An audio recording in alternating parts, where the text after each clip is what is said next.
Okay, si Brad ito, nag-ongoing therapy tayo therapy session Opo, Dok.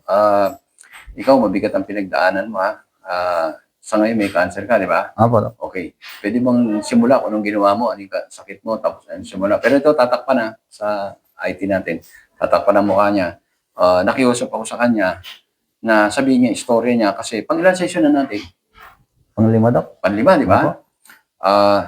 At siya nagpa-radiation, nagpa-chemo, kaya lang napapansin niya parang Lalo, Dok, nanghihina. lalo ka nanghihina. Ilan taon na ba? 36, Dok. 36. Ang health issue mo, Nagsimula, Dok, sa rectal, rectal, tapos lumipat siya sa baga. Yun, Dok, ang Oo. naging... Sa buto, meron na ba? Wala pa naman. Wala. Pero lumalabas, lumilipat na, may tinatawag metastasis na. Opo, Dok. So, nasa stage 4 ka na. Opo, nandun stage na. 4. O, sige, istorya mo nga, bro. Kung simula ko. Ang ginawa, Dok, nung una, nagpa-radiation sa chemo. Oo. Although, lumiit naman yung, nawala yung bukol sa bituka, Oo, sa rectal. Kaso after mga 2 years, lumipat naman sa baga. Sa baga, okay. Opo. So, nag-metastasis, lumipat. Opo. So, stage 4 na agad yun. Stage 4 agad. Oo. Yan payo sa akin ay yung chemo uli, saka radiation. Okay. Di siyempre, sinunod naman natin do kasi nga, wala namang no choice naman. Kundi nagpaganon ulit, after nun, lalong lumaki yung bukol. Lalong lumaki ang bukol sa rectal o sa baga? Sa baga po. Sa baga naman. Sa rectal, nawala na? Nawala na po. Okay. Lumipat naman. Lumipat po. Yun. Okay. Saka pansin ko, buhat nung tusukin yung bukol, nung mabiopsy, yun, nasakit na yung likod ko, yung dibdib ko. Dati naman kasi wala akong nararamdaman. Oo. Nakita lang sa CT scan, nagpa-CT scan kasi ako. Nakita lang nila na may spot. May spot na, no? Oo. So, actually, nung nagpunta siya rito, kaya ka nagpunta dahil parang anong dahilan? Anong parang ano? Sawa na kasi doon ako sa chemotherapy. Ayaw ko na. Tapos nakita mo yung kay Willie Ong, ano? Opo. May video Willie Ong 1, 2, 3, 4, di ba? Opo. O kaya doon sa mga nagpa-chemo na, o may cancer na may bukod, hindi lang gagawin. Panoorin yun dahil doon ka nagka-idea, di ba? Opo. O kaya nagpunta. Eto, nagpunta ka rito, I think last year, di ba? Tama ba? Ano to pong January? January lang ba? Opo. O, tingnan, January lang pala kasi dahil pasyente yung cancer. January 9 to. January 10 ba? Opo, 9. O, January 9. Ano na ngayon? January 29. Opo. So, 30. 30, no? Sa 20 days tayo, di ba? Opo. O, nung siya nagpunta rito, medyo malamig siya di ba? Opo. Tapos maputla yung yung kamay niya, ngayon, i-focus mo, ayan, mapula na, nagbago na. Pati yung lips niya, although tatakpan natin ang mukha niya, i-ano mo, para yung, mo, o yun, lips niya, pumula, tatakpan na lang natin yung mata, pumula na.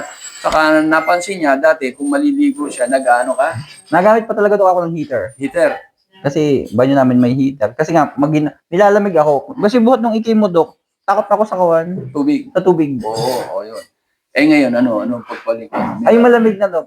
Mas ginhawa ko, kasi malamig na. Mas masarap ngayon maligo ng malamig kasi parang nawawala yung ibang sakit ng katawan ko pag naliligo ng malamig. So, simple things lang na information sa kanya yan, pero big time sa akin yan. Bakit?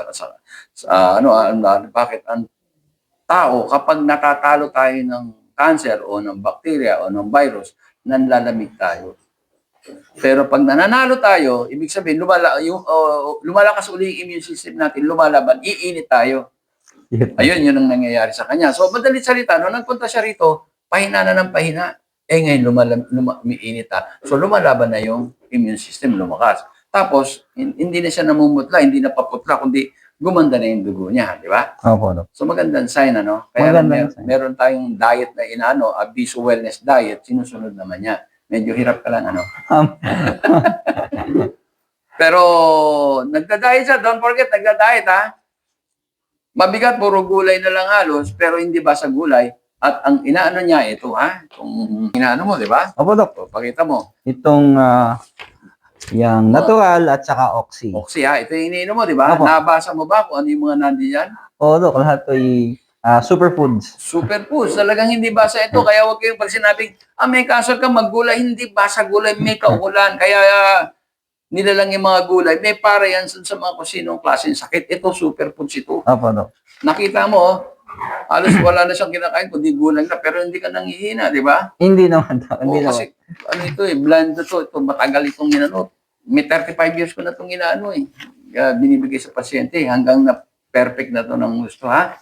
Kaya huwag kayong manghinayang kung kaya ako nakiusap sa kanya, ang totoo, ayaw niya magpakilala. Sino naman may cancer, siyempre, bata pa siya. Pero, ang pakiusap ko lang kasi marami ang kalagayan niya, no? Nalilito. Ano ba talaga dapat, di ba? O ito, kahit pa paano, may tutulong ka, di ba?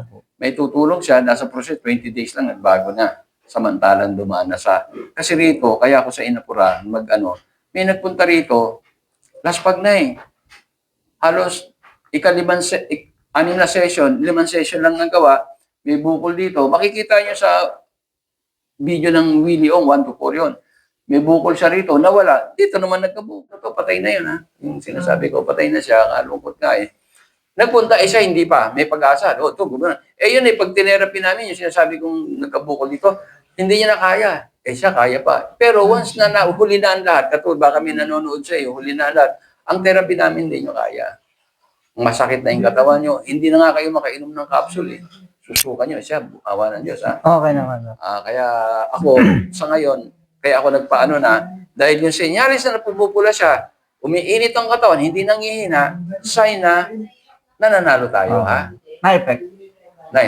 At siyempre, hindi naman ako naggago sa kanya. Ang ginagamit natin, yung sarili niyang doktor. Ang ginagawa natin, inaalis lang natin inilagay sa kanyang chemo na toxic yun alisin natin yung para makaporma yung dugo. Ang totoo, yung dugo mo, sabi, ang report sa akin na pumupula na, di ba? Napula na daw. Oo, yun, di maganda. Maganda na. Oo, kaya tuloy lang at maraming prayer. Kaya ang gagawin natin yung sarili mong doktor kasi yan ang talagang tunay na may antagas. Kaya lang, ito, tutulong lang. Tutulong. Kasi yung anti-cancer natin, nangangailangan ng maintenance, nangangailangan ng supplement, ito ngayon.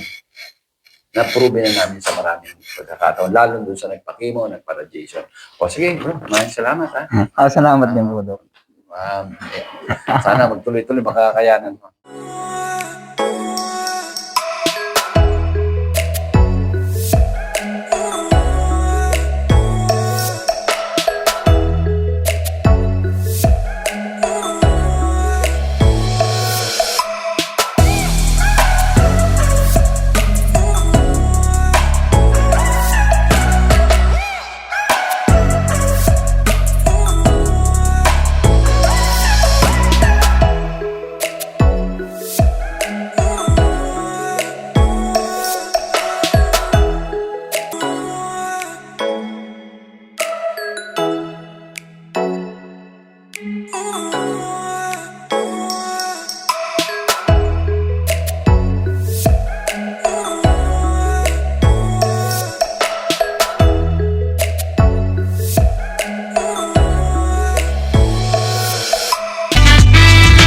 Ilang mga natatanging Pinoy sa bansa ginawaran ng pagkilala sa katatapos lang na Bravo Filipino Awards na ginanap sa Manila Hotel. Basta binigyang pagkilala yung Pinoy inventor na si Ismael Aviso Sr. bilang Inventor of the Year at kanyang anak na young entrepreneur na ginawaran ng Excellence in Business.